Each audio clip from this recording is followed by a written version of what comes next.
Hello everyone! Last week we began talking about profession questlines added with patch 8.1.5, the stories behind the professions, and this week we're going to continue the list and finish them all off. I've had a ton of fun covering them so far, and this week my favorite one is on the list, so let's just begin and I hope you'll enjoy.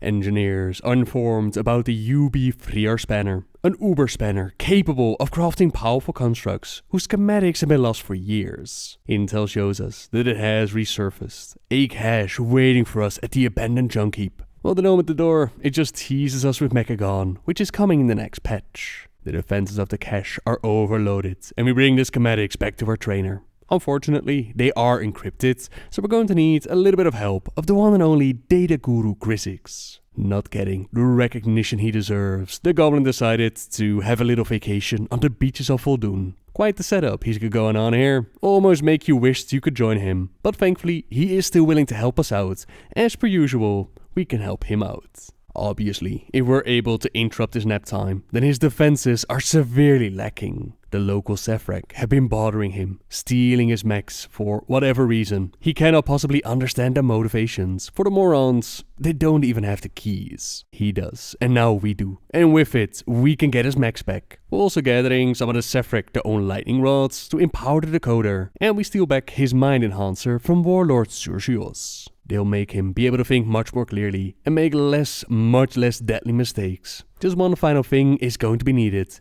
His toolbox. He must have dropped it while he was running away from the Sephrak just only a couple of days ago. We take a mech with us just for safety, as mysterious dwarven and troll figures. They have been lurking around. They better not be the Venture Company. This is a Goblin cartel, probably one of the more notorious ones. They'll stop at nothing to turn a profit. One whiff of the schematic being here, and we got a whole lot of trouble. Wouldn't you know it, the Venture Co. does indeed show up, just as we pick up the toolbox. A small skirmish later, and back at the beach, we discover that Grizzix was not as lucky as we were. His dead body now lies still on the place where he was just having a little holiday. A note on his corpse lets us know, to whom it may concern. I hope this serves as a good enough warning. The Uber Spanner schematic is and will remain property of the Venture Co. Oh, and don't even think about looking for us in the ruins southeast of here, because you won't find anything but some rocks. Signed, Chief Expedition Officer McCormick. How kind of them to let us know exactly where to find them. The Mac's new directive is to claim vengeance for Grizzix, but we also retrieve the stolen schematic and the decoder. Funny enough, McCormick actually accuses us of being the thieves. Makes you wonder how exactly that cache showed up in the junkyard. But all the same, we do have our property back. And now the engineer's trainer shows us the way of the Uber Spanner. It allows us to craft Uber constructs, which can either be a turret or a short fuse bombs, both of them dealing damage. Or the third option, which is a target dummy that will taunt the mobs around you. On use, we can summon one for free, but according to some comments, this doesn't exactly work in instant content, meaning that you'll get the most use out of it within open world content, but considering that most of that is either soloable or you'll quickly do it in a puck. Let's just say that I really miss the days where you chose engineering as the profession to have some fun with. For Inscription, you're called over to be informed about the secret side of their trade. Blood contracts are some of the most powerful contracts available, allowing you to do great things at just a small price of your life. They can definitely hurt a little, but they're absolutely worth it. Our journey to master bloodbending, blood contracts, it takes us all over the world. First up is Krona. A little bit eccentric, but a master in her craft. Her bloodshed compendium, it appears to be empty at first. She explains that we're supposed to write down our very own story in the book. As our pen moves closer to the pages, our story unfolds. At the moment the hero's pen touched the empty parchment, something began to stir within the pages. She could feel her very essence being pulled into the book, and the hero's vision began to fade. And as it refocused, she found herself in a strange chamber. Suddenly, a voice filled the hero's mind, and in a lyrical tone, it recited a poem. What spills from pen and spills from vein, intermingled here within. Beware the jet, collect the crimson, and your blood-bound slayer shall be arisen. Inside the prison of ink, we slay the sanguine sludge and the sanguine mass to collect the crimson. The vicious ones were beginning to be quite a nuisance for the hero. The red sludges seemed to have what the hero was looking for. and it wouldn't be too long till she had enough. Once enough ink had been collected, the hero felt a strange pull towards the back of the prison. As the hero stepped into the room, she saw 4 runes spread out on the floor. This must be what the ink was for. The ritual complete, a creature coalesced before the hero. It finished forming and cried out with its newfound life. It caught the hero's eyes and peered inside her mind, filling it with the knowledge that she needed to summon it. Her trial complete, the hero finished the last stroke of her story and returned to the material realm. We are now the bearer of the bloodshed contract. The rite of sacrifice, it tells us that for blood to bond, one has to strike a deal, a sacrifice which will appeal. Seek out the lame and never yield, for in return you shall be healed. We need to use the scroll to heal the fallen, take some of our life essence and a fresh heart from the Yetis on Alpine Rise to revitalize the wounded great stags. We're now imprinted for all time with the contract of sacrifice. Looking for even more deadlier contracts, our journey, it takes us to Vol'dun, where we speak with a Sephrak called Varys. He is more than willing to teach us, but he does need our help first. When the Faithless came to power, he and the other devoted, they were forced to flee their temple and take shelter here. A tome used to learn the Oblivion contract, it was left behind, so we traveled to the Temple of Sephrellis to reclaim it. As we open the book, a sudden chill comes over us. A fatal bargain, in blood is struck. One inks their pledge with strokes of luck. Stay true your lines, keep still your breath, lest you stray too far and summon death. As we finish reading the incantation, a quill appears next to the book. Picking it up, it starts our next trial, truly being the quill and able to scribble down some runes with our very own blood. The Oblivion contract, it lets us summon a creature whose bite is bigger than its bark. It likes to prey on creatures on the verge of death. Better be careful that that creature is not us. The Blood Card Chronicles, that mentions that the creature within, a guardian of men, a mixture of blood and of bone inked with pen. The blood from the scribe, the bone from the land, milled to perfection and signed by the hand. The bones of the Zemlin pirates, they're milled down into a fine powder. Mixed with our very own blood, we create a vial of Ascian ink, which is then used to sign the Bloodguard Chronicles. We are accepted. An image of us posed alongside a great beast now resides within the book. We've been granted the right to invoke the contract of the Bloodguards. The Guardian's life, if it gets too low, it may look to us as potential fuel. Now all of that was the easy part. It is time to meet the Grand Master of them all, as these contracts, they're surely great, but we'll still need a special quill to invoke them. Grand Master Miju is the one to show us how it's done. Quite surprised we've actually been able to learn all 4 of the contracts. He still gives us our final challenge. One by one, we overcome all the creatures we can summon. We have proven ourselves worthy, and can now craft the Sanguine Feather Quill of Lana'thel. A name that might sound familiar to those of you who've partied with an Icecrown Citadel. In life, Blood Queen Lana'thel was a Blood Elf, turned by Arthas the Lich King into a San'layn, a vampiric race of creatures. During the Alliance War campaign, we saw that Lana'thel's legacy, it still lives on. As the Horde, they made allies out of some of the San'layn. It is uncertain if she was the original designer of the quill, or merely the inspiration behind its design. Either way, we too can now make our contracts and summon creatures at our side. Only one at a time though, unless we'll be overwhelmed. Now according to some comments, they're not exactly amazing. While the unusability, that allows us to drain life force of our fallen enemies. We can feed on them and restore our own health like a proper vampire. Maybe not the most amazing item out of the entire list, but still a pretty cool questline showing off the power of blood within Warcraft.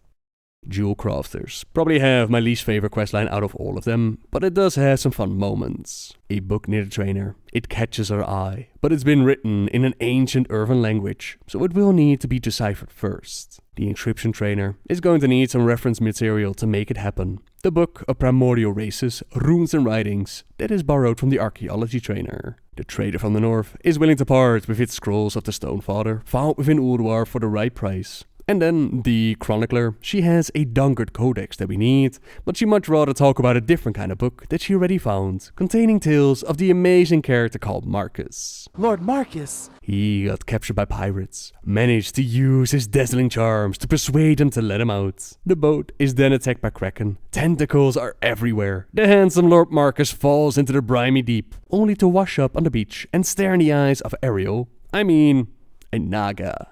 New steamy romance novels, confirmed for 8.2 perhaps. Either way, the book is decoded, and it mentions that an Irvin was able to create jewels with a light at special shrines that he built all across the world. Our journey does indeed take us to all these shrines on Kael'thas and Zandalar, repairing them when necessary. But that's not all though, we're still going to need to use the lens that the Irvin used at the shrines. The details on how to make the lens, that should be written on the missing chapter, which we might find in Dustwallow Marsh. It's definitely a long shot, especially considering the time period in which the Irvin roamed the world, but it does describe an area very similar to the marsh. Underneath Alkaz Island, we find a lost Titan vault. The Guardian activates as soon as we enter, adorned with beautiful gems. He does not take kindly to those who want to take the Master's treasure. He does not seem to be willing to listen to our side of the story. So the Guardian, he goes down, and the missing chapter is taken back to our trainer. We now have the knowledge on how to make the lens, which is called the Jewel Hammer's Focus, and we can use it at the shrines within Kael'thas and Zandalar. Now focusing the light from the zone through the lens, it will create a geode of gems. So at each of these shrines once a day, you can actually pick up a lovely bag of gems, which to me,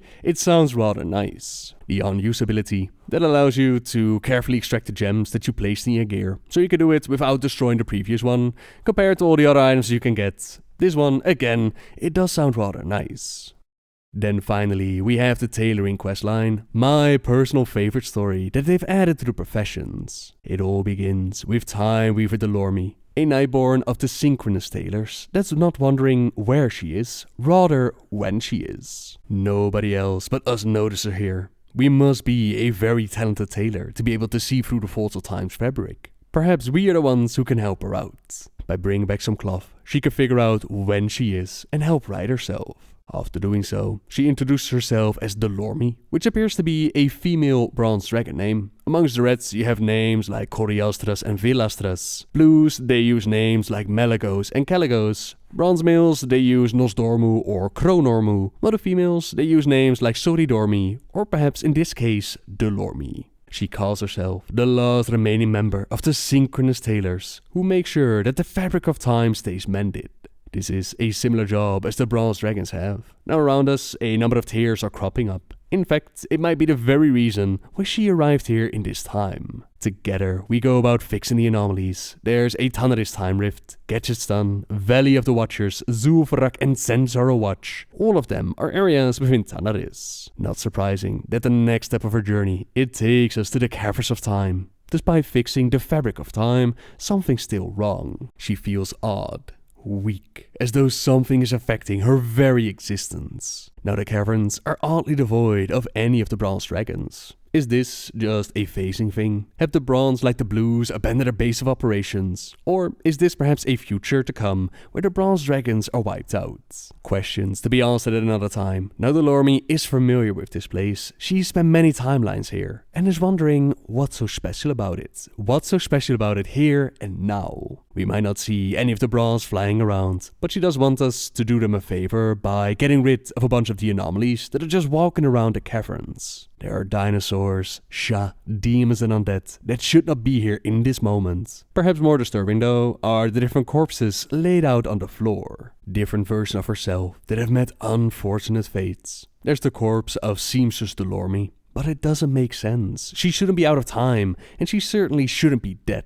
The corpse of a withered Delorme. If her wounds are any indication, then she was brought here unwillingly. This corpse right here is the one that has me doubt about her identity as a bronze dragon. Because why would a bronze dragon be dependent on the Nightwell? Later on, we'll also see her as a magistrix, so someone in an alternate timeline that took up leadership of the Nightborn. Those things link to her being more of a regular Nightborn, very skilled in tailoring, and let's not forget that the Nightborn did have access to the Eye of Aman'Thul. This in turn gave them access over time. And perhaps in her timeline, some way, somehow, she was granted power over time, rather than her being an actual bronze dragon. We also discussed this quite a bit on Discord. There are more explanations to be given. Perhaps over time she was transformed into a dragon. Perhaps she's even one of the first shown Dragonsworn. Who knows? Again, it's a mystery left up for debate. The last corpse that we find, that is of Chronomancer Delorme, a variant of her in the furthest reaches of time. Whoever has done this must be very powerful indeed. And to slay a Chronomancer, she fears the strength that they possess. This is beginning to paint a frightening picture. Someone is going after her timeline, and we need to figure out what is going on. A rift up ahead, it takes us to the jeweled estate within Suramar. We run into that magistrix that I mentioned. She's fighting off, or rather, she's being killed by the shade of the Lormi. Dark and twisted, she says that all threads must be severed. The Lormi must die. The fabric of time will be torn apart. Every seam will be split. We're simply too late to save the magistrix, and the shade disappears. Another thread severed, and memories are ripped away from her mind. Things that are important to her, they're now lost. We must stop the shade at all cost, as once more we jump through a time rift, this time landing at Fate's End.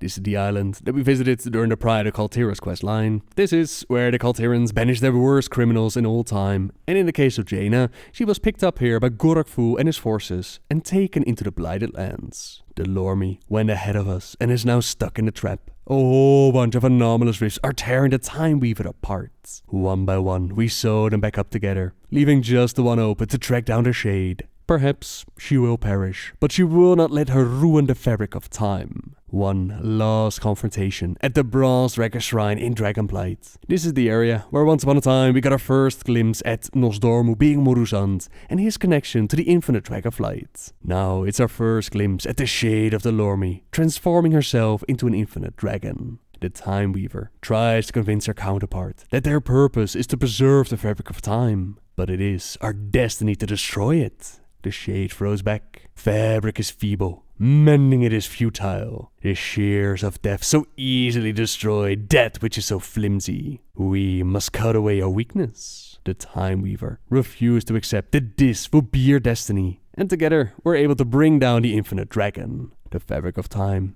it might be safe for now, but she can no longer mend it.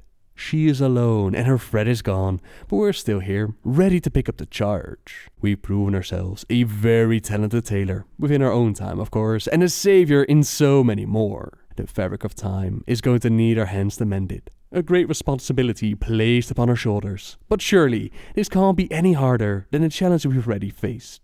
Now we have the knowledge, and we can craft a synchronous thread, which in general will have Kael'tharian and Zandalari cloth displaced in time far more often in the world.